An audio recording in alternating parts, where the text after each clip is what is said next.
Here we are. Remember? We had 17. But they had 27. They had a lot of people. They had Mike Bloomberg. He stood up and he wanted to run. He didn't do too good. Pocahontas took him out pretty quickly. One question, there goes $2 billion down the drain. So, Joe, I'm going to grant your request because he said, I did not say that, I didn't. He said it many times, by the way. I don't want to bore you with playing too many of the times. But he said no. Then he gets in, he goes to Pennsylvania, and he learns, somebody explains that that's a big fracking state. It's a big, very big energy state. 1 million people. And he said, oh, yes, we will allow fracking. This is a man with great heart. We will allow fracking. And then he said he never said what he said for the last year and a half.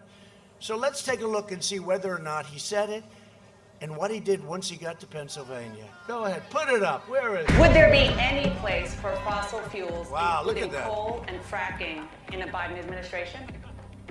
No, we would work it out. We would make sure it's eliminated and no more subsidies for either one of those. I guarantee we're going to end fossil fuel. No more, no new fracking. I gradually move away from fracking. And I think it's critically important on day one that we end any fossil fuel leases on public lands. Well, like, what about, say, stopping fracking and stopping pipeline infrastructure and They want to do the same thing I want to do. They want to phase out fossil fuels, and we're going to phase out fossil fuels. There's no question I'm in favor of banning fracking.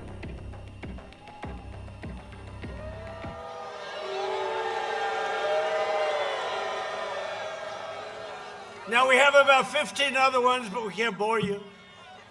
He said no fracking, then he says fracking. This is not what we need as a president, for a lot of other reasons, too. That's like the least of them. While I'm president, America will remain, for the first time, energy independent. We're energy independent.